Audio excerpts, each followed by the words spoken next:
नमस्कार दोस्तों, good evening. जैसा कि आप सबको पता है, चंडीगढ़ पीआरटी की वैकेंसीज आई हुई है। ठीक है, चंडीगढ़ पीआरटी में आपका सिलेबस आपने देख ही लिया होगा। उसमें 15 मार्क्स का मैथ आएगा। चंडीगढ़ पीआरटी वैकेंसी में 15 मार्क्स का क्या आएगा? मैथ। उस मैथमेटिक्स में 15 मार्क्स में वहाँ पे जो स्टैंडर्ड लेवल रहेगा आपका, वो 10th स्टैंडर्ड तक रहेगा। उसमें टॉपिक्स जो गिवन है वो टॉपिक्स 10th स्टैंडर्ड तक उनका लेवल रहेगा। ठीक है, तो आज हम एक ऐसा चैप्टर स्टार्ट करने जा रहे हैं 10th लेवल का, जिसके एग्जाम में क्वेश्चन उसमें से आया हुआ है पीछे 2022 में जो आया था, वैकेंसीज आई थी उनमें उसमें से क्वेश्चन पूछा गया है। तो आज उसको स्टार्ट करते हैं। कोशिश करेंगे धीरे धीरे सभी चैप्टर्स को और सभी टॉपिक्स को रिवाइज करें। तो उनका बेसिक कॉन्सेप्ट मैं करवा रहा हूँ। ठीक है, पहले हम उसका कॉन्सेप्ट कर रहे हैं। तो कॉन्सेप्ट के बाद में जो पहले आए हुए एग्जाम में क्वेश्चन है, उन क्वेश्चंस को प्रैक्टिस करेंगे हम। ठीक है, तो चैप्टर क्या है आपका? Coordinate geometry. ठीक है, चैप्टर क्या है? Coordinates geometry. अगर सबसे पहले ये बात समझे यहाँ पे कि कोऑर्डिनेट्स क्या होता है किसी के भी। ठीक है, कोऑर्डिनेट ज्योमेट्री में जो वर्ड कोऑर्डिनेट आता है, इसका मीनिंग क्या है? सबसे पहले क्या पढ़े? कोऑर्डिनेट्स के मीनिंग। तो कोऑर्डिनेट का मीनिंग क्या होगा? आप फॉर एग्जांपल देखो, जैसे कोई भी एरोप्लेन है, अगर वो फ्लाई करता है तो वहाँ आसमान में आपको रास्ता, तो उसमें कोई रोड तो है नहीं जिसको देख के वो चलाएगा। तो वो डिपेंड होता है कोऑर्डिनेट्स पे कि वो एक्स एक्सिस पे या हॉरिजॉन्टल कितना चल रहा है, वर्टिकल हाइट से कितना है। ठीक है, आपने इस टाइप से ग्राफ बना हुआ देखा होगा। ये ग्राफ होता है, इस ग्राफ में दो एक्सिस होती है। इस एक्सिस को हम बोलते हैं वाई एक्सिस। जो वाई डैश होगा, ये वाई इस साइड आएगा तो एक्स एक्सिस, और इस साइड क्या होगा? X dash. जो इन दोनों का इंटरसेक्शन पॉइंट होगा, एक्स और वाई, इन दोनों का जो इंटरसेक्शन पॉइंट होगा उसके कोऑर्डिनेट्स होंगे 0,0, जिसको हम क्या बोलते हैं? ओरिजिन। ठीक है, एक्स और वाई दोनों में से एक्स और वाई दोनों एक्सिस के इंटरसेक्शन पॉइंट्स को हम क्या बोलेंगे? ओरिजिन। और ओरिजिन के कोऑर्डिनेट ऑलवेज क्या होंगे? 0। इसके positive left side, sorry right side, इसके राइट साइड जो वैल्यूज रहेंगी वो ऑलवेज पॉजिटिव रहेंगी। लेफ्ट साइड जो वैल्यू रहेंगी वो कैसे रहेंगी? नेगेटिव। अपवर्ड जो वैल्यू रहेगी वाई की वो पॉजिटिव रहेगी, और इसकी जो डाउनवर्ड वैल्यू रहेगी वो क्या रहेगी? नेगेटिव। इसी को हम क्या बोलते हैं? कोऑर्डिनेट्स। कोई भी पॉइंट यहाँ में गिवन है, इस पॉइंट में ये आ गया, ए आ गया, और ए की वैल्यू है 2,3। तो यहाँ ये कह सकते हैं कि ए के जो कोऑर्डिनेट्स है वो कोऑर्डिनेट क्या है? 2,3। अब ये इसकी पोजीशन को डिफाइन करता है। ये जो कोऑर्डिनेट्स है वो इसकी किसको डिफाइन कर रहा है? पोजीशन को। पॉइंट ए की पोजीशन को डिफाइन कर रहा है कौन? कोऑर्डिनेट ए। तो आप ये कह सकते हो कि कोऑर्डिनेट्स जो होते हैं वो किसी की भी पोजीशन को डिफाइन करने के लिए यूज किए जाते हैं। कोऑर्डिनेट है वो किसको डिफाइन करने के लिए यूज किए जाते हैं? पोजीशन को। एक एग्जांपल अगर लें, तो जैसे कोई एक फ्रेंड है, उसका आप अगर हाउस घर है, उसकी लोकेशन आप बताना चाहो तो आप ये कहोगे कि ये कोई भी स्ट्रीट है, इस स्ट्रीट में, ठीक है, फोर्थ नंबर की कोई गली है, उस गली में उसका हाउस है। तो कहाँ पे मिलेगा? यहाँ से 1 2 3 4 5 5th नंबर पे, है ना। तो आप इससे जाओगे तो 4 नंबर की जो स्ट्रीट है उसमें 5th जो हाउस है वो आपके फ्रेंड का है। तो इसको आप लोकेट करोगे तो कैसे करोगे? ये एक्स एक्सिस होगी, ये क्या होगी? Y axis. तो एक्स एक्सिस के अकॉर्डिंग 1 2 3 4, तो एक्स की वैल्यू क्या होगी? 4। और फिर ऊपर जब उस गली में आप नंबर ऑफ हाउसेज पे चलोगे तो वहां पे क्या आएगा? 4। तो इस पॉइंट के जो कोऑर्डिनेट हुए या उस हाउस के जो कोऑर्डिनेट आए वो कोऑर्डिनेट्स क्या आएगा? 4,5। तो नॉर्मली हम क्या कह सकते हैं कि हमें कोऑर्डिनेट्स को क्यों लिखना पड़ रहा है, सॉरी कोऑर्डिनेट्स क्यों पढ़ रहे हैं? तो पोजीशन को डिफाइन करने के लिए पढ़ रहे हैं। ठीक है, तो इतना ज्यादा तो नहीं पूछा जाएगा कोऑर्डिनेट्स के डेफिनेशन वगैरह। तो आप ये चीजें ध्यान रखें यहाँ पे, जो अभी यहाँ पे बताइए ग्राफ के अंदर। इसमें से क्वेश्चन पूछ सकता है। इसमें क्या क्या बताया देखो। सबसे पहले एक एक्स एक्सिस, सबसे पहले क्या हो गया यहाँ पे? X axis. एक्स एक्सिस का अगर दूसरा नाम पूछे तो कौन सा होता है? Horizontal axis. एक्स एक्सिस का सेकंड नेम क्या होगा? Horizontal axis. Y axis, Y axis का सेकंड नेम होता है वर्टिकल एक्सिस। वाई एक्सिस का सेकंड नेम क्या होगा? वर्टिकल एक्सिस, ठीक है। X coordinate, X coordinate, X coordinate का दूसरा नाम होगा एब्सिसा, एक्स कोऑर्डिनेट का दूसरा नाम क्या होगा, एब्सिसा। और वाई कोऑर्डिनेट्स का जो दूसरा नाम होगा वो होगा ऑर्डिनेट, वाई कोऑर्डिनेट का दूसरा नाम क्या होगा, ऑर्डिनेट। अब इनका यूज कहाँ हो सकता है, फॉर एग्जाम्पल एक कोई भी हमें पॉइंट्स दे दिया, ये आ गया 2,-5। अब इसमें क्या पूछ लेगा, right the abscissa of this coordinate, right the ordinate of this coordinate. तो एब्सिसा अगर पूछा जाएगा तो वो क्या आएगा 2, और ऑर्डिनेट अगर पूछा जाएगा तो क्या आएगा -5, ठीक है। डायरेक्ट पूछ लेता है कई बार इस पे क्वेश्चन, इस वर्ड पे, है ना, ये इनको याद रखना। एक्स एक्सिस का second name horizontal axis, Y axis का वर्टिकल एक्सिस, एक्स कोऑर्डिनेट का एब्सिसा और वाई कोऑर्डिनेट का क्या आएगा, ऑर्डिनेट। तो इस पॉइंट के अगर ऑर्डिनेट पूछा जाए तो -5 आएगा, एब्सिसा पूछा जाए तो वो क्या आएगा 2। सेकंड जो इसमें पूछ सकता है वो क्या पूछेगा, इसमें कोई भी पॉइंट्स हमें गिवन हो उसकी डिस्टेंस पूछ सकता है from X axis and Y axis. तो ये ग्राफ जो हमने बनाया, इस ग्राफ में देखो यहाँ पे x की वैल्यू 2 है तो ये 1 और ये 2 यहाँ पे आ गया, इस साइड आएगा तो ये -2 आएगा, -1 और -2, यहाँ से 1 2 और 3। तो इसमें x एक्सिस के सामने और ये y एक्सिस के सामने ये पॉइंट है।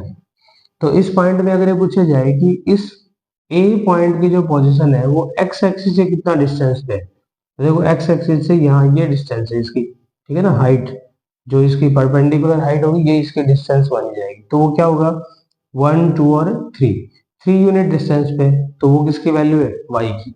तो कोई भी कोऑर्डिनेट हमें गिवन है, यहाँ पे एक पॉइंट है, मैं पॉइंट ले लेता हूँ 5, -2, इसकी जो डिस्टेंस है, ठीक है, इसकी जो क्या आएगी डिस्टेंस फ्रॉम y एक्सिस, दो जगह से पूछी जा सकती है, डिस्टेंस फ्रॉम y एक्सिस और distance from x axis, distance from x axis. तो आप क्या बताओगे, डिस्टेंस फ्रॉम y एक्सिस में क्या आएगा, डिस्टेंस फ्रॉम y एक्सिस तो आएगा x coordinate, distance from y axis क्या आएगा x कोऑर्डिनेट, और डिस्टेंस फ्रॉम x एक्सिस में क्या आएगा y कोऑर्डिनेट्स, ठीक है, क्या आएगा y कोऑर्डिनेट्स, ठीक है। इन चीजों को नोट कर लेना, आप नोटबुक साथ में रखना, जो जो इंपॉर्टेंट पॉइंट्स यहाँ पे बताते जा रहा हूँ मैं उनको आप एक शॉर्ट नोट के फॉर्म में नोट करते जाएं, ताकि जब आप रिवीजन करो उसका तो वो इजिली आप अवेलेबल हो सके, और साथ में प्रैक्टिस क्वेश्चंस के टाइम पे आप उसको रिवाइज कर सको,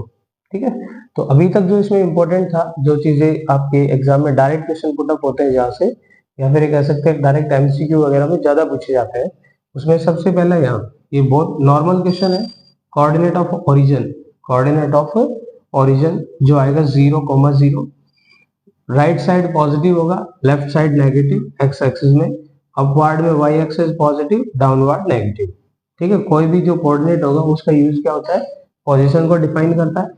एक्स एक्सिस का सेकंड नेम क्या आएगा हॉरिजॉन्टल एक्सिस, वाई एक्सिस का सेकंड नेम क्या होगा वर्टिकल एक्सिस, और एक्स कोऑर्डिनेट का एब्सिसा और वाई कोऑर्डिनेट का क्या आएगा ऑर्डिनेट, ये सेकंड नेम है, एक्स कोऑर्डिनेट का एब्सिसा, वाई कोऑर्डिनेट का ऑर्डिनेट आएगा, ठीक है। डिस्टेंस फ्रॉम वाई एक्सिस, ये पॉइंट है, इस पॉइंट की डिस्टेंस पूछे कहां से वाई एक्सिस से, तो वाई एक्सिस से जो डिस्टेंस आएगी वो एक्स कोऑर्डिनेट आएगा, तो यहाँ पे एक्स कोऑर्डिनेट क्या है 5, ठीक है।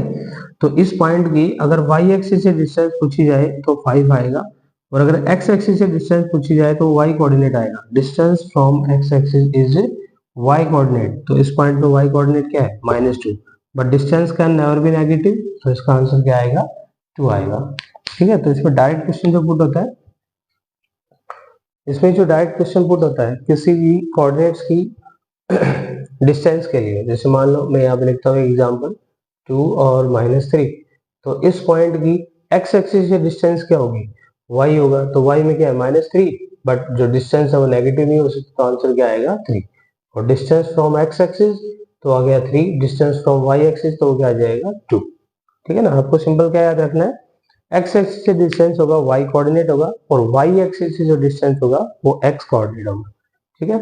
आई थिंक ये बात समझ आई होगी, वो छोटी चीज है, कोई बड़ी नहीं है इसमें। सेकंड जो आएगा वो कोऑर्डिनेट्स के ऊपर डिपेंड होगा, आपको कोई भी कोऑर्डिनेट गिवन हो और उनका क्वाड्रेंट्स आपको डिफाइन करना हो कि कौन से क्वाड्रेंट में लाई करेगा, कौन से में नहीं।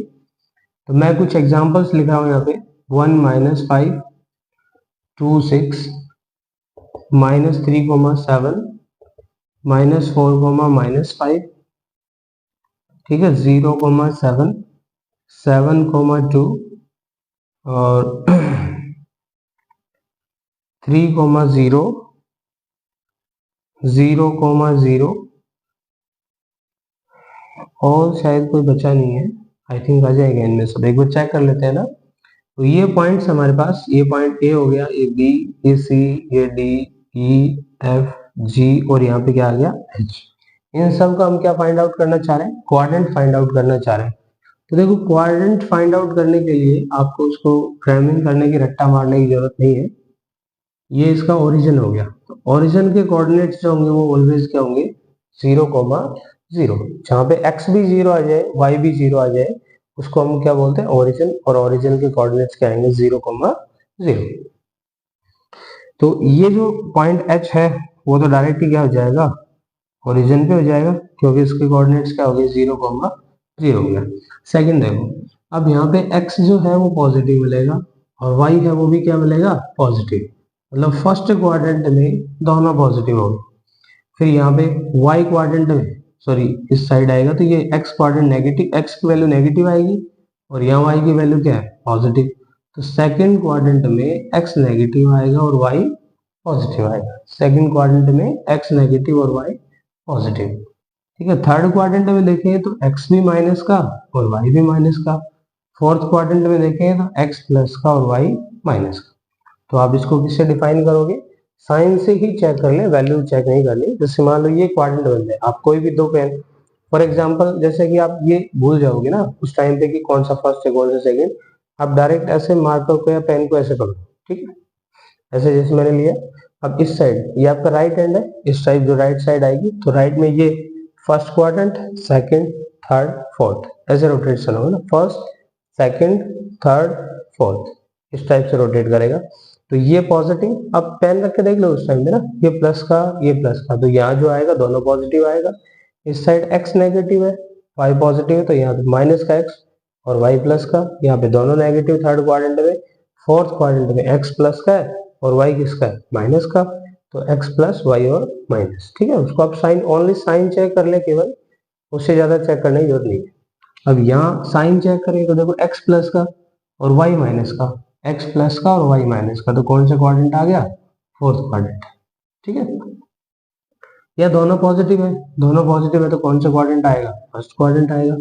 फिर x की वैल्यू -3, y की वैल्यू प्लस का 7, तो ये माइनस और ये प्लस, x की वैल्यू माइनस, y की वैल्यू प्लस, कौन सा क्वाड्रेंट आ गया, सेकंड क्वाड्रेंट। फिर दोनों नेगेटिव है, दोनों नेगेटिव है तो कौन सा क्वाड्रेंट मिलेगा, थर्ड क्वाड्रेंट। अब यहाँ देखो नेगेटिव नहीं है बट x की वैल्यू क्या हो गई, 0 हो गई, x की वैल्यू 0, ठीक है, मैं यहाँ लिख रहा हूँ x की value 0। x 0 only and only एक ही जगह पे होता है, वो क्या होता है, y एक्सिस पे। x 0 कहाँ होगा, y एक्सिस पे, और y अगर 0 है तो कौन सा मिलेगा, x एक्सिस पे, ठीक है। पूरी x एक्सिस पे y की वैल्यू 0 हो जाती है और पूरी y एक्सिस पे x की वैल्यू 0, ठीक है। आई थिंक ये चीज समझ आई होगी। पूरी x एक्सिस पे y की वैल्यू 0 होती है और y एक्सिस पे x की वैल्यू 0 होती है। तो यहाँ देखो x की वैल्यू 0 आ गई, x की वैल्यू 0 होगी, पॉइंट कहाँ मिलेगा, y एक्सिस पे मिलेगा। ज्यादा सोचने की जरूरत ही नहीं है।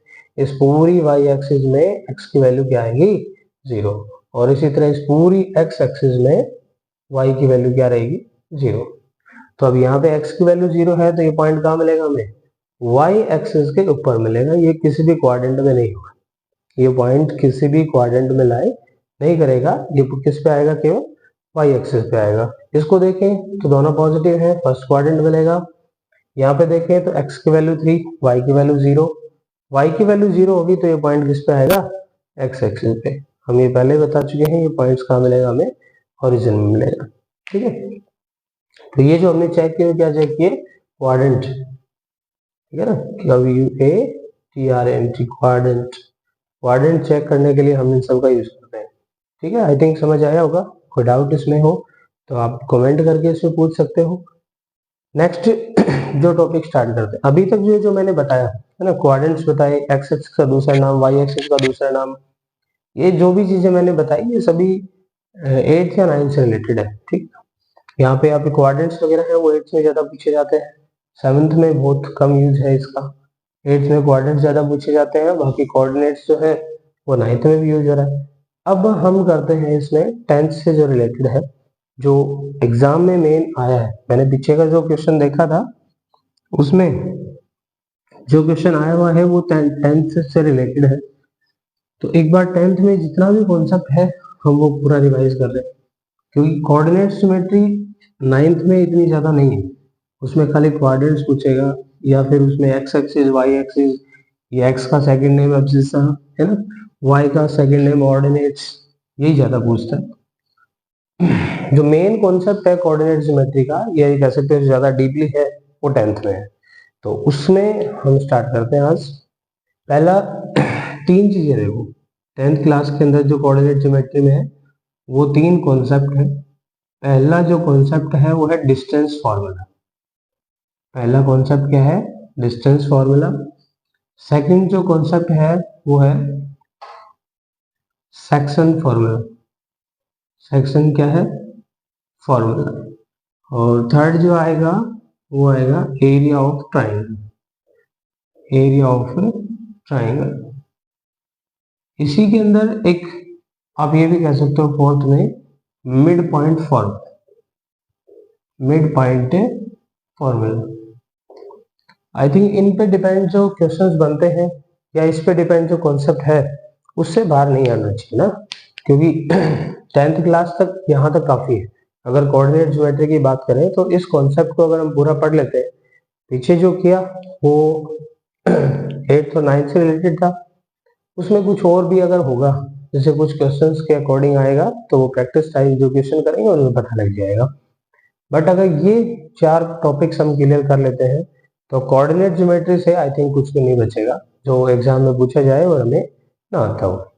और मैं आपको यही सजेस्ट करूंगा कि आप टॉपिक वाइज कॉन्सेप्ट को क्लियर करें, क्योंकि अगर सिर्फ और सिर्फ प्रैक्टिस क्वेश्चन आप करते हो ना तो एक क्वेश्चन मान लो आपने कवर कर दिया, नेक्स्ट टाइम जो आया वो अगर कॉन्सेप्ट उसका चेंज होके आ गया तो फिर वही क्वेश्चन रह जाएगा।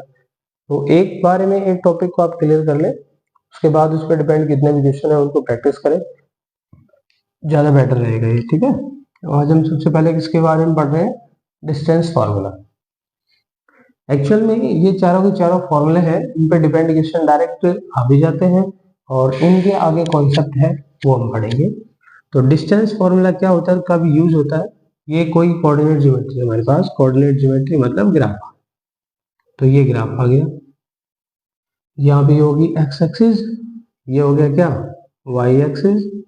ठीक है, ये हो गया एक्स डैश और ये भी क्या हो गया? Y dash. अब एक पॉइंट यहाँ आ गया, इस ए पॉइंट के कोऑर्डिनेट हो गए 1,4। एक पॉइंट यहाँ आ गया और इस बी पॉइंट के कोऑर्डिनेट हो गए 5,2। अब इन दोनों पॉइंट्स के बीच का हमें क्या फाइंड आउट करनी है? डिस्टेंस फाइंड आउट करनी है।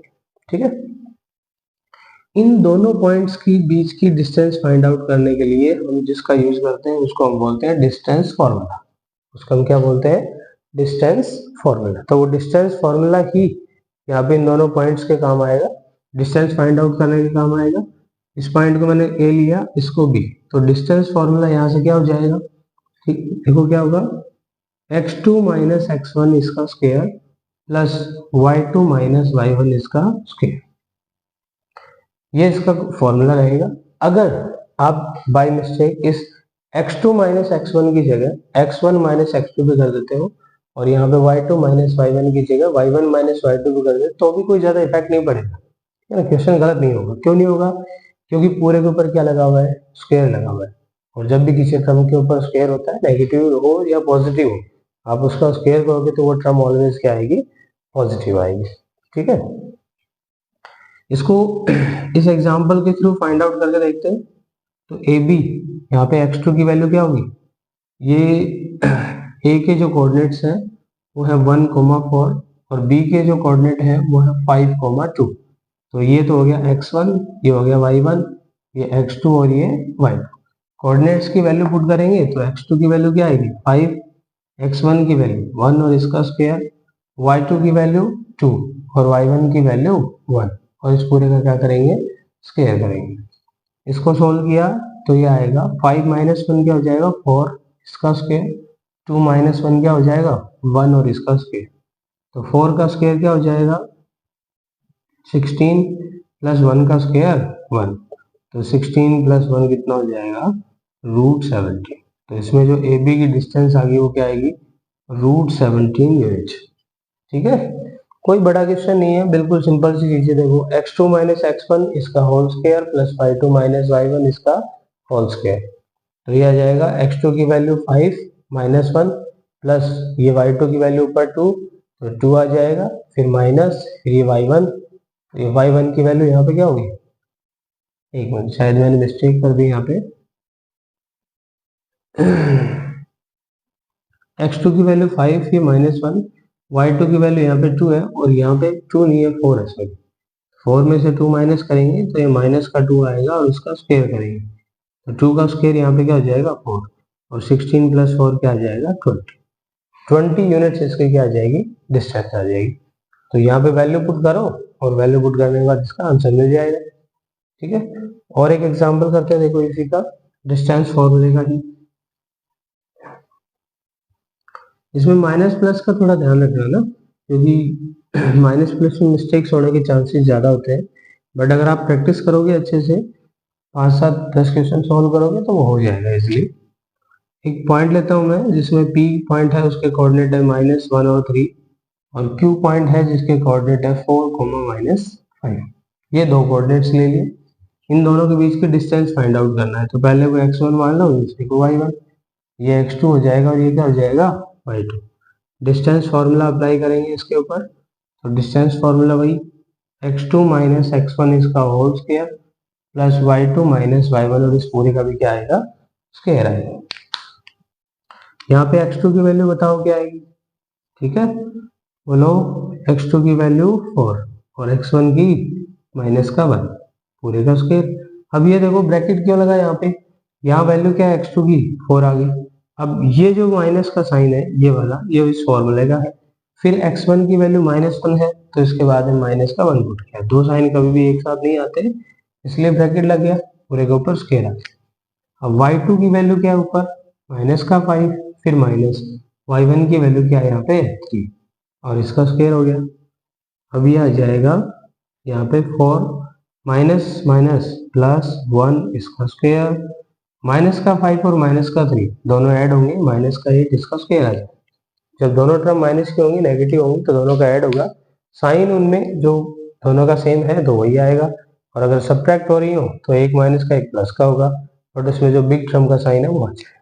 ठीक है, नेक्स्ट देखो इसको आगे सोल्व करेंगे, तो 4 प्लस 1 क्या आएगा 5 इसका स्क्वायर, और यहाँ पे डायरेक्ट देखो स्क्वायर ही कर देते हैं, यहाँ पे 4 प्लस 1 5, 5 का स्क्वायर आएगा 25, और यहाँ से 8 का स्क्वायर क्या हो जाएगा 64, दोनों को ऐड करते हैं तो 4 प्लस 5 9 और 6 प्लस 2 क्या हो जाएगा 8, तो 89 यूनिट है वो इनके बीच की क्या आ जाएगी डिस्टेंस आ जाएगी।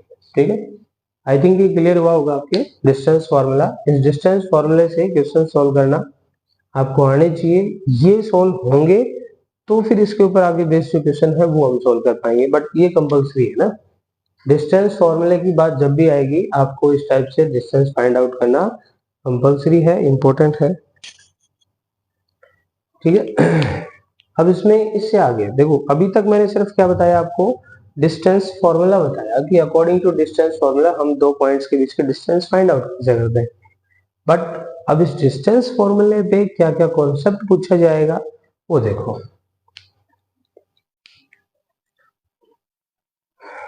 देखो मैथ में आप कॉन्सेप्ट पढ़ो, एक वो कॉन्सेप्ट के ऊपर डिपेंड क्वेश्चन है, बट जो सबसे ज्यादा इंपॉर्टेंट चीज है वो है प्रैक्टिस। अब जितना ज्यादा प्रैक्टिस करोगे उतना ही क्वेश्चंस क्लियर होंगे। ठीक है, जैसे जैसे आप क्वेश्चन क्लासेस देखते जाओ बेसिक कॉन्सेप्ट से रिलेटेड, उनके ऊपर डिपेंड क्वेश्चंस को अपने चॉइस से मन से या 10th की बुक उठा लो, उसका चैप्टर है उसको क्लियर करो, तो उसमें प्रैक्टिस आपको करनी पड़ेगी ना, विदाउट प्रैक्टिस कुछ नहीं होगा। अब डिस्टेंस फॉर्मूले में जो पहली चीज सबसे पहली चीज जो आती है वो तो डिस्टेंस ही फाइंड आउट करना हो गया, ठीक है ना। सबसे पहला तो क्या आ गया, 2 पॉइंट्स के, किसी भी 2 पॉइंट्स के बीच की क्या फाइंड आउट करना, डिस्टेंस। सेकंड जो आता है वो आता है कॉलिनियर। सेकंड अब क्या आता है, कॉलिनियर। अब ये कॉलिनियर क्या होगा, एक बार लिख देते हैं पूरा, फिर पढ़ेंगे इनको नंबर वाइज, है ना। कॉलिनियर, उसके बाद आ जाएगा टाइप ऑफ ट्राइंगल।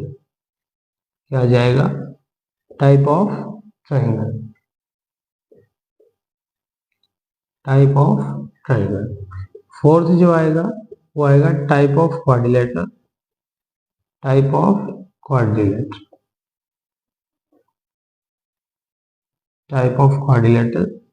फिफ्थ जो आएगा वो आएगा इक्वी डिस्टेंस। फिफ्थ में क्या आएगा, इक्वी डिस्टेंस। ये मेन कॉन्सेप्ट बनते हैं 5 डिस्टेंस फॉर्मूले पे। ये कॉन्सेप्ट है जिनके ऊपर क्वेश्चन आते हैं। पहला डिस्टेंस फॉर्मूला, दूसरा कॉलिनियर, तीसरा टाइप ऑफ ट्राइंगल, चौथा टाइप ऑफ क्वाड्रिलेटरल, पांचवा जो है वो क्या होगा, इक्वी डिस्टेंस। देखो मेरे को जो पर्सनली लगता है कि इसका पूछा जाना बहुत ही रेयर चांस है, क्योंकि इसमें जो क्वेश्चन बनता है उस क्वेश्चन में आपके कैलकुलेशन और क्वेश्चन की साइज दोनों ही काफी बड़ी हो जाती है। तो एमसीक्यू क्वेश्चंस के अकॉर्डिंग मुझे नहीं लगता कि इसमें से ज्यादा क्वेश्चन बन सकते हैं। फिर भी मैं एक बार इसको ओवरऑल बता दूंगा कि इसमें करना क्या है बट इसमें से चांसेस कम लगते हैं मेरे को। अब फर्स्ट जो है डिस्टेंस फॉर्मूला वो अभी हमने किया, उसमें 2 पॉइंट्स के बीच की क्या फाइंड आउट करनी है, डिस्टेंस। सेकंड पॉइंट पे आ जाओ। सेकंड पॉइंट क्या है, कॉलिनियर। सेकंड पॉइंट क्या है, कॉलिनियर। कॉलिनियर क्या होता है, ये एक लाइन है, ठीक है। इस लाइन सेगमेंट का नाम हमने क्या दिया, ए बी। इस लाइन सेगमेंट का नाम हमने क्या ले लिया, ए बी। यहाँ एक पॉइंट आ जाएगा जिसको हमने क्या लिया, सी, ठीक है। और एक मैं एग्जांपल ले लेता हूँ, यहाँ पे ये ए है, ये बी है, और ये क्या हो गया, see. If 3 points are in a line, if 3 points are in a line, अगर 3 पॉइंट एक ही लाइन में आ जाए तो हम उसको बोलेंगे को लीनियर पॉइंट्स। कोलिनियर नाम से इंडिकेट हो रहा है, को लीनियर मतलब एक ही लाइन में तीनों पॉइंट्स अगर एक साथ आ जाते हैं तो हम उसको क्या बोलेंगे, कोलिनियर। अगर वो तीनों एक साथ नहीं है तो फिर वो कोलिनियर नहीं होंगे, तो फिर वो होंगे नॉन कोलिनियर। अब ये तीनों पॉइंट्स देखो, ए बी और सी, क्या तीनों एक ही लाइन में है, नहीं है, और तीनों एक लाइन में कभी आ भी नहीं सकते। अगर आप सी को मिलाओगे तो बी नहीं आएगा, बी और सी को मिलाओगे तो ए नहीं आएगा, और ए और बी को मिलाओगे तो सी नहीं आएगा। इनको हम बोलते हैं non collinear points, non collinear points, ठीक है। अब ये तीनों पॉइंट्स अगर एक ही लाइन में तो हम उसको क्या बोलेंगे, कॉलिनियर पॉइंट्स। कॉलिनियर हो गए मतलब एक ही लाइन में हो गए, कॉलिनियर का मीनिंग क्या हो गया, एक ही लाइन। तो ये तीनों पॉइंट्स एक ही लाइन में। अब इसको डिस्टेंस फॉर्मूले से कैसे चेक किया जा सकता है कि ये पॉइंट्स कॉलिनियर है या नहीं है, तो कैसे चेक करेंगे, देखो यहाँ पे ए पॉइंट्स के कोऑर्डिनेट हमें दे दी जाए 1 2, सी पॉइंट के कोऑर्डिनेट दे दी जाए 3 और -5, बी के कोऑर्डिनेट दे दिए 1 और 2, ठीक है। या 1 2 हो गया, चाहे चेंज कर लो, -1 और 3 ये कोऑर्डिनेट्स आ गए। अब आपको क्या करना है, पहले डिस्टेंस फाइंड आउट करनी ए सी, फिर डिस्टेंस फाइंड आउट करनी किसकी, डी सी। ए और सी की डिस्टेंस ये, यहाँ से बी और सी की डिस्टेंस दोनों का सम करो, वो किसके इक्वल आनी चाहिए, ए बी के इक्वल आनी चाहिए। क्यों है, देखो नाम से यहाँ पे तुम्हें लाइन से दिखाई दे रहा होगा कि ये पॉइंट ए है और ये पॉइंट क्या है, बी। अब इनके बीच में पॉइंट कहीं पे क्या है, सी। तो जब पॉइंट इसके बीच में है तो आप ए सी को और बी सी को, इन दोनों की लेंथ को ऐड करोगे तो पूरा किसके इक्वल आना चाहिए, बी सी के इक्वल आना चाहिए, जैसे कि इसमें यहाँ पे लाइन में लिखा हुआ है। अगर ये आया, अगर ये इन दोनों का सम, अब इन दोनों का सम कहाँ से आएगा, डिस्टेंस फॉर्मूले से डिस्टेंस फाइंड आउट करेंगे।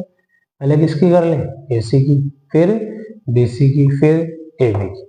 तीनों पॉइंट्स के बीच के डिस्टेंस फाइंड आउट करेंगे, उनका सम इक्वल आए अगर थर्ड के तो वो कोलिनियर पॉइंट्स है, और अगर सम इक्वल ना आए तो कोलिनियर पॉइंट्स नहीं है। बट यहाँ पे मैंने जो पॉइंट लिया वो सी बीच में ले लिया। आपको जब क्वेश्चन मिलेगा तो उसमें आपको ये नहीं पता रहेगा कि बीच में पॉइंट ए है, बी है या फिर सी है।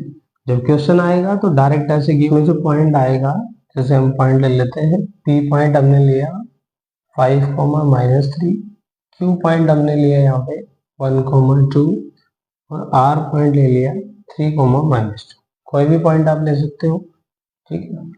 अब इनमें हमें चेक करना होगा कि कॉलिनियर है या नहीं है। तो पॉइंट्स ओनली गिवन है, हमें ये नहीं पता पी है बीच में है या क्यू बीच में है या फिर आर बीच में है। हमें किसी का भी नहीं पता कि इनमें से मिड पॉइंट कौन सा है। तो हम क्या करेंगे, हम इन तीनों की डिस्टेंस फाइंड आउट करेंगे। किस किस की, पी क्यू, क्यू आर और पी आर, इन तीनों के हम क्या फाइंड आउट करेंगे, डिस्टेंस। अब डिस्टेंस जो आएगी कुछ ना कुछ आएगी वैल्यू। फॉर एग्जाम्पल इसकी वैल्यू 5 आ जाए, यहाँ 7 आ जाए, या 2 आ जाए, ठीक है ना। एग्जाम्पल है तो यहाँ 5 आ जाए, यहाँ 7 आ जाए, या 2 आ जाए। तो अब इनमें से तुम्हें देख के पता चल रहा है सबसे बड़ी डिस्टेंस कौन सी है, 7। तो 7 है वो इक्वल होना चाहिए इन दोनों के सम के। तो जैसे क्यू आर की वैल्यू 7 आ गई तो ये सबसे बड़ी साइड आ गई, फिर ये 5 आ गया और ये 2 आ गया, तो इन दोनों का सम इसके इक्वल आ गया, मतलब ये कॉलिनियर है। और अगर इनका सम इसके इक्वल ना आया तो ये कॉलिनियर नहीं है, ठीक है। बट इसमें डिस्टेंस फॉर्मूले में जो डिस्टेंस आती है नॉर्मली रूट्स के अंदर वैल्यूज थोड़ी ज्यादा आती है। तो अगर इसमें रूट में भी देखें तो फॉर एग्जांपल ये आ जाएगा 2√5, यहाँ आ जाए 3√5 और ये आ जाए 5√5। अच्छा एक बात हमेशा याद रखना कि रूट में सेम नंबर की टर्म्स ही ऐड हो सब्ट्रैक्ट हो सकती है ना। अगर इसमें मान लो जैसे √5 है, यहाँ √5 है, यहाँ √5 है, तो आप इनको ऐड या सब्ट्रैक्ट कर सकते हो। बट अगर इनमें रूट्स चेंज हो जाए, जैसे यहाँ √5 की जगह क्या आ जाए, √2 आ जाए, यहाँ पे आ जाए √3, यहाँ पे आ जाए √5 ही रहना यहाँ पे। अब इनमें सबसे बड़ी टर्म तो ये 5√5, बट ये बाकी बची हुई दोनों टर्म्स 2√2 और 3√3 इन दोनों के सम के इक्वल नहीं है। हाँ इनका कोफिशिएंट ऐड करते हो तो 3 + 2 5 ही आएगा, जो यहाँ भी 5 है। बट रूट के अंदर टर्म सेम नहीं है तो ये ऐड भी नहीं हो सकती। रूट के अंदर टर्म सेम हो तभी ऐड हो सकती है, रूट के अंदर टर्म सेम नहीं होंगी तो ऐड नहीं हो सकती। अब अगर इसमें अब यहाँ ये सॉरी एक मिनट, इसमें कोफिशिएंट 2 रहेगा, रूट के अंदर यहाँ पे क्या आ जाए 5 आ जाए, यहाँ भी रूट के अंदर क्या आ जाए 5, तो फिर रूट की टर्म सेम है तो 3 और 2 ऐड हो जाएगा, कितना आ जाएगा 5√5, और यहाँ भी क्या आ जाएगा 5√5। तो अगर इन दोनों का टर्म कोई भी, जरूरी नहीं हर बार क्यू आर ही आए या पी आर आए या पी क्यू आए, जो भी इनमें से तुम्हें बड़ी टर्म नजर आए, जो भी जिसकी भी डिस्टेंस ज्यादा हो, आप उसको इक्वल में रखो, बाकी दोनों बची हुई टर्म्स का सम उसके इक्वल आना चाहिए। अगर ऐसा हो जाए तो वो कॉलिनियर है, नहीं है, नहीं हो तो नहीं है। अब इसको अगर लिखना चाहो स्टेटमेंट की फॉर्म में या एक डेफिनेशन की टाइप से तो कैसे लिख सकते हो, देखो चेक करने के लिए कॉलिनियर जब पूछा जाए तो आप क्या लिखोगे कि sum of distance of two shorter side, sum of distance of two shorter side is equal, sum of distance of two shorter side is equal to sum of distance of larger side, sum of distance of larger side, ठीक है। Sum of distance of two shorter side, जो दो side आएंगे इसकी, जो distance find out करेंगे वो जो छोटी होगी उसका, वो उन दोनों का सम इक्वल होना चाहिए किसके, लार्जर साइड के। अगर ये हो जाए तो वो कॉलिनियर है, नहीं हो तो कॉलिनियर नहीं है, ठीक है। इसको नोट कर लेना। तो ये रिवीजन में जब आप उसको करोगे या उसके क्वेश्चंस को आप रिवाइज करोगे, सॉल्व करोगे तो हेल्प करेगा। उसके बाद जो सेकंड पार्ट है, सेकंड हो गया ये, थर्ड है टाइप ऑफ ट्राइंगल। थर्ड क्या पढ़ेंगे, टाइप ऑफ ट्राइंगल। तो ट्राइंगल्स के बारे में आपने पहले पढ़ा होगा, ट्राइंगल क्या क्या होती है, नेम क्या है उनका और उनकी प्रॉपर्टीज क्या है। तो देखो सबसे पहले जो हम ट्राइंगल्स के टाइप के बारे में पढ़ेंगे तो सबसे पहला क्या आएगा यहाँ पे, स्केलेन ट्राइंगल। सबसे पहला क्या आएगा, स्केलेन ट्राइंगल। सेकंड आएगा आइसोसेलेस ट्राइंगल। सेकंड क्या आएगा, आइसोसेलेस ट्राइंगल। थर्ड रहेगा इक्विलैटरल ट्राइंगल। थर्ड क्या रहेगा, इक्विलैटरल ट्राइंगल। और जो फोर्थ डिस्टेंस फॉर्मूले पे डिपेंड रहेगा वो क्या रहेगा, right angle triangle, right angle triangle. Type दो और भी होती हैं जिसको हम बोलते हैं एक्यूट एंगल ट्राइंगल या फिर obtuse angle triangle. Acute angle triangle और ऑब्ट्यूस एंगल ट्राइंगल, बट उन दोनों की जो टाइप्स है वो हम डिस्टेंस फॉर्मूले पे बेस्ड उसको फाइंड आउट नहीं कर पाएंगे। डिस्टेंस फॉर्मूले से जब टाइप ऑफ ट्राइंगल पूछी जाएगी तो इन्हीं चारों के बारे में हम बात करेंगे और इन्हीं में से एक को बताना है।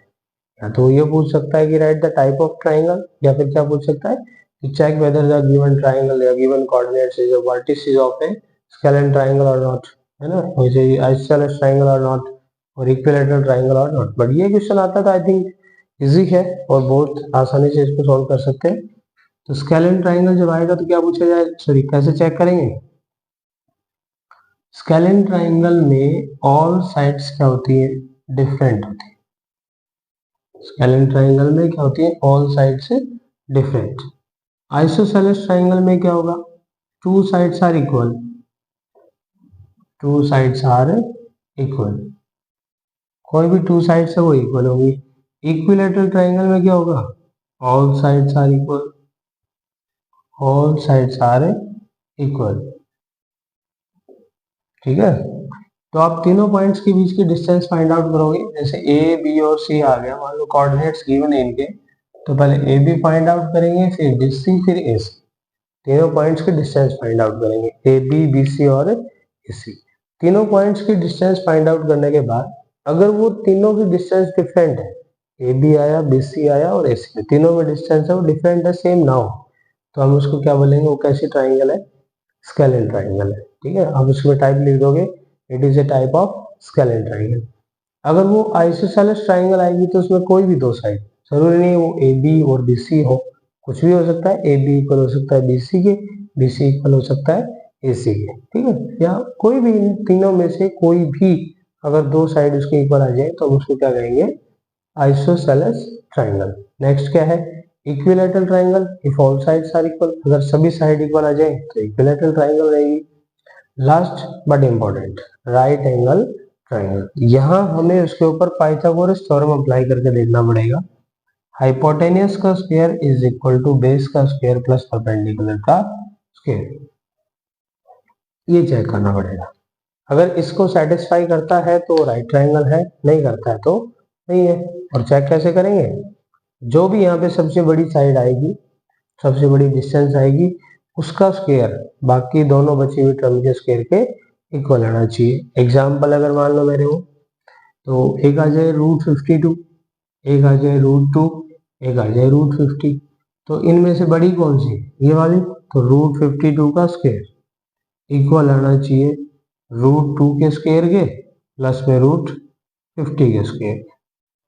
अब स्क्वायर से रूट करेंगे तो ये दोनों कैंसिल हो जाएंगे, यहाँ बचेगा 52 इज इक्वल टू 2 + 50, दोनों इक्वल आ जाएंगे। So it is a it is a type of right angle triangle. हाँ, अगर आप टाइम बचाना चाहो वहाँ पे थोड़ा सा टाइम, क्योंकि एमसीक्यू क्वेश्चंस है, हमें पूरा सॉल्व करके दिखाना है नहीं, जरूरी नहीं है, तो आप डायरेक्ट क्या कर सकते हो कि जो भी डिस्टेंस आए उसके रूट के अंदर लिखी हुई टर्म्स का ऐड करके देख लो। 50 + 2 52 हो जाएगा, तो ये इसके इक्वल है तो कैसी हो जाएगी, राइट ट्राइंगल। और अगर नहीं है तो इक्वल राइट ट्राइंगल नहीं होगी। दोबारा देखो कैसे चेक करेंगे, आइसोसेलेस ट्राइंगल है तो ऑल साइड डिफरेंट रहेंगी, आइसोसेलेस ट्राइंगल है तो टू साइड्स इक्वल रहेंगी, इक्विलैटरल ट्राइंगल है ऑल साइड इक्वल रहेंगी, और राइट एंगल ट्राइंगल है तो क्या होगा, राइट एंगल ट्राइंगल है तो उसमें हाइपोटेनस का स्क्वायर इक्वल टू बेस का स्क्वायर प्लस परपेंडिकुलर का स्क्वायर। इसको अप्लाई करके देखेंगे, या फिर रूट के अंदर लिखी हुई टर्म्स का ऐड कर लो, अगर वो थर्ड के इक्वल आ जाए तो वो इक्विलैटरल ट्राइंगल है, और नहीं आए तो नहीं है, ठीक है। ये तो हो गया टाइप ऑफ ट्राइंगल, जो क्या हो गया, इसके ऊपर डिपेंड है डिस्टेंस फॉर्मूले पे।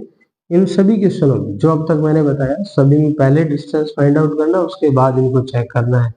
मेन कॉन्सेप्ट जो अब भी है वो क्या है, डिस्टेंस फाइंड आउट करना ही है, डिस्टेंस फॉर्मूला ही। नेक्स्ट जो है वो क्वाड्रिलेटरल है, बट आई थिंक मुझे जो लगता है, जो मैंने अभी आपको बताया कि क्वाड्रिलेटरल के टाइप्स एग्जाम में पूछे जाने के चांसेस बहुत ही कम है। फिर भी मैं बता देता हूँ, टाइप ऑफ क्वाड्रिलेटरल में जो पूछा जाएगा वो पूछा जाएगा पैरेललोग्राम,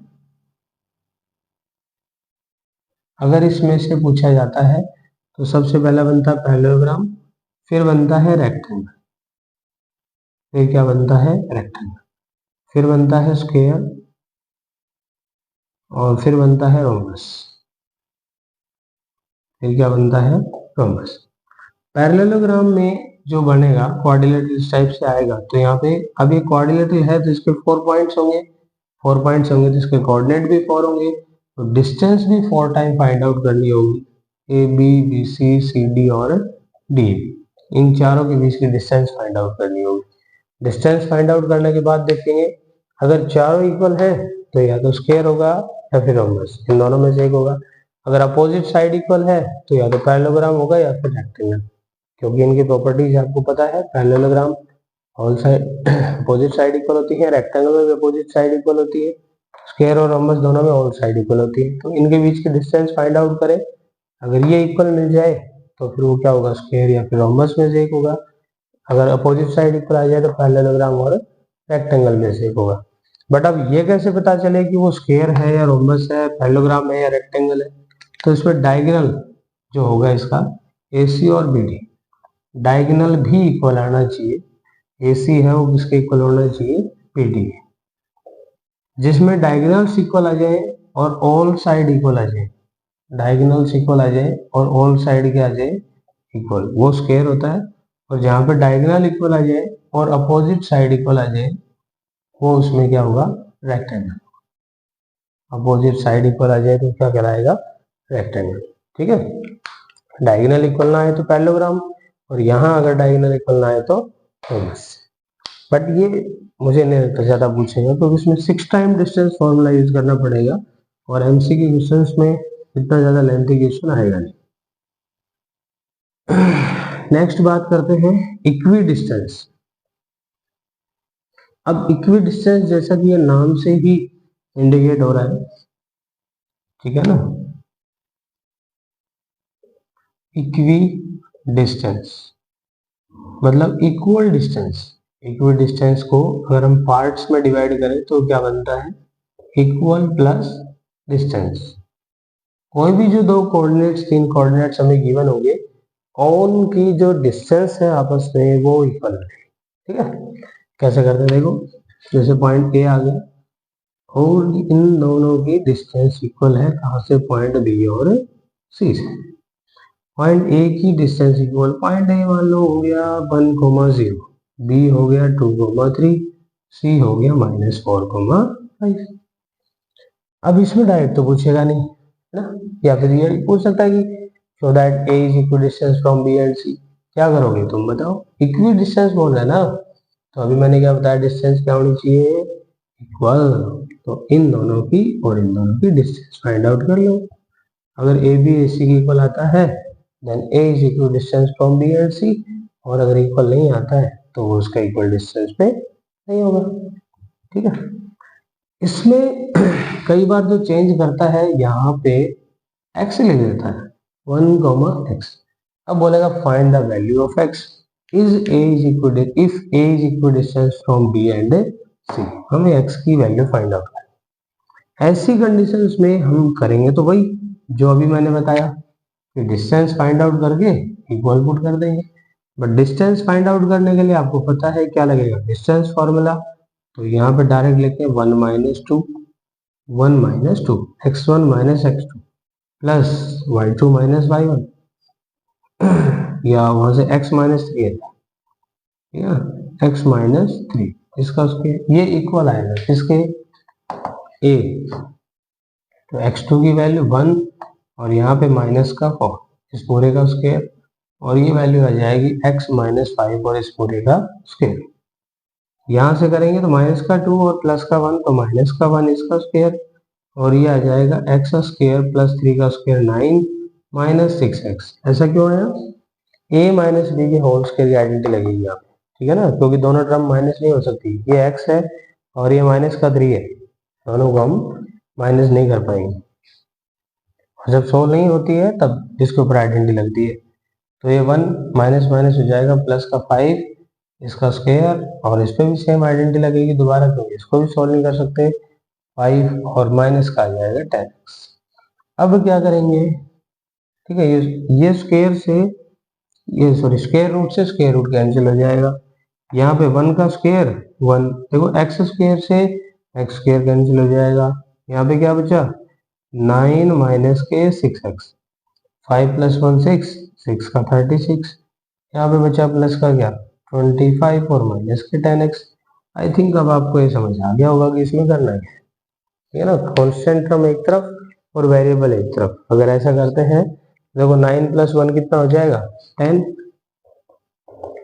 माइनस के 6x, और यहाँ से इन दोनों को ऐड करें तो 5 और 6 11 आ जाएगा, 3 2 5 और 1 6 आ जाएगा, ठीक है, 6 और 5 11, 1 बचेगा, 3 2 5 और 1 6, और माइनस का हो गया 10x।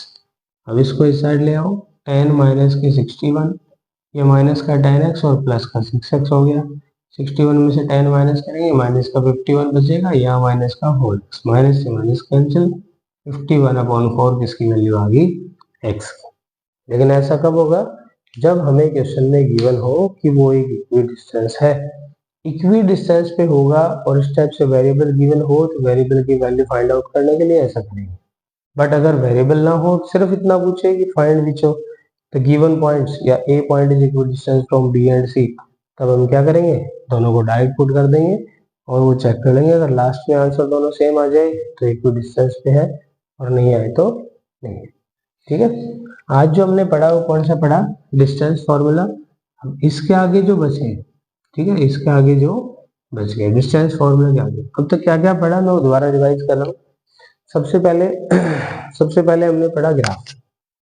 ग्राफ में X axis Y axis, X axis में एक्स एक्सिस और वाई एक्सिस के इंटरसेक्शन पॉइंट्स को हम कहेंगे ओरिजिन। ओरिजिन के कोऑर्डिनेट्स होते हैं 0,0। उसके बाद हमने क्या बताया, कोऑर्डिनेट्स के बारे में बताया। एक्स एक्सिस का दूसरा नाम क्या होगा axis horizontal axis, Y axis का दूसरा नाम क्या होगा ऑर्डिनेट, सॉरी एक्सिस का दूसरा नाम होगा वर्टिकल एक्सिस, ठीक है। फिर एक्स कोऑर्डिनेट का दूसरा नाम होगा एब्सिसा, वाई कोऑर्डिनेट का दूसरा नाम क्या होगा ऑर्डिनेट। उसके बाद क्वाड्रेंट बताए, फर्स्ट क्वाड्रेंट में दोनों वैल्यू पॉजिटिव होंगी एक्स और वाई, सेकंड क्वाड्रेंट में एक्स पॉजिटिव होगा और वाई,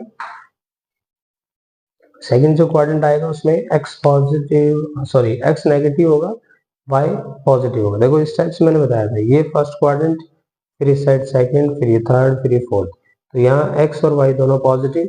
सेकंड क्वाड्रेंट में जो आप चेक करोगे तो यहाँ पे एक्स नेगेटिव आएगा, वाई पॉजिटिव, थर्ड क्वाड्रेंट में दोनों नेगेटिव, फोर्थ क्वाड्रेंट में एक्स पॉजिटिव वाई नेगेटिव। और अगर एक्स की वैल्यू 0 है तो वाई एक्सिस पे मिलेगा, वाई की वैल्यू 0 है तो एक्स एक्सिस पे मिलेगा पॉइंट्स, ठीक है। उसके बाद क्या किया था, फिर डिस्टेंस फॉर्मूला, जो क्या होगा x2 माइनस x1 का whole square plus y2 minus y1 का होल स्क्वायर। इस फॉर्मूले का यूज करके हमने जो कॉन्सेप्ट बताए, सबसे पहले कॉलिनियर। कॉलिनियर में क्या होगा, ये सबसे बड़ी जो डिस्टेंस आए बाकी दोनों छोटे डिस्टेंस के इक्वल होनी चाहिए। अगर इक्वल है, सबसे छोटी डिस्टेंस सॉरी सबसे बड़ी डिस्टेंस है वो इक्वल होनी चाहिए बाकी दोनों छोटे डिस्टेंस के सम। अगर इक्वल है तो कॉलिनियर है, और अगर इक्वल नहीं है तो वो कॉलिनियर नहीं है। फिर आया type of triangle. Type of triangles में हम क्या देखेंगे, सबसे पहले scalene triangle, all side different है तो स्केलन है, टू साइड्स इक्वल है तो आइसोसेलेस है, और अगर ऑल साइड्स क्या जाए इक्वल आ जाए तो क्या होगी इक्विलैटरल ट्राइंगल। उसके बाद क्या किया, right angle triangle. Right angle triangle में आप पाइथागोरस थ्योरम अप्लाई कर लो, हाइपोटेनस का square is equal to base का स्क्वायर प्लस परपेंडिकुलर का स्क्वायर, वो अप्लाई ना करो तो रूट के अंदर लिखी हुई जो सबसे बड़ी टर्म है बाकी दोनों छोटी टर्म्स के इक्वल आनी चाहिए। अगर ऐसा हो जाए तो वो एक राइट ट्राइंगल होगी, और अगर नहीं है तो वो राइट ट्राइंगल भी नहीं है। ट्राइंगल्स के बाद आई थे क्या क्वाड्रेट, क्वाड्रिलेटरल, चलो उनको छोड़ो क्वाड्रिलेटरल्स को, फिर यहाँ जाओ इक्वी डिस्टेंस। इक्वी डिस्टेंस मतलब क्या होगा इक्वल डिस्टेंस। इक्वल डिस्टेंस इस टाइप से आप डायग्राम बनाओ वरना कंफ्यूज हो जाओगे ना। जैसे ये बोला जाए कि P is equi distance from Q and R, तो P ऊपर रहेगा। अगर बोले A is equi distance from B and C तो A ऊपर रहेगा, B is equi distance from C and A तो B ऊपर रहेगा। जो इक्वी डिस्टेंस पॉइंट है वो ऊपर रहेगा। फिर इन दोनों के बीच की क्या फाइंड आउट करो डिस्टेंस, और इक्वल पुट कर दो। इक्वल पुट करने के बाद जो वैल्यू आएगी वो आ जाएगा। अगर दोनों की डिस्टेंस इक्वल आ जाए तो इक्वल डिस्टेंस है, और नहीं आए तो नहीं है। वेरिएबल गिवन हो तो वेरिएबल की वैल्यू फाइंड आउट कर लेंगे। ठीक है। बाकी जो बच गया मिड पॉइंट और सेक्शन फॉर्मूला और उनके साथ कौन सा बचा था, एरिया ऑफ ट्राइंगल, इनको नेक्स्ट क्लास में डिस्कस करेंगे। Thank you. ठीक है दोस्तों, अगर ये क्लास पसंद आती है, इनका कॉन्सेप्ट अगर आपको अच्छा लगे तो आप क्लास को लाइक जरूर करें। कहीं भी कोई भी डाउट अगर आपको हो तो आप कमेंट करके पूछ सकते हैं। ठीक है, नेक्स्ट क्लासेस के साथ साथ हम आगे प्रैक्टिस क्वेश्चंस भी लेके आएंगे, उन क्वेश्चन को प्रैक्टिस भी करवाएंगे, सॉल्व करवाएंगे। प्रीवियस ईयर में जो भी क्वेश्चन आए हुए थे उनको भी सॉल्व करेंगे। ठीक है,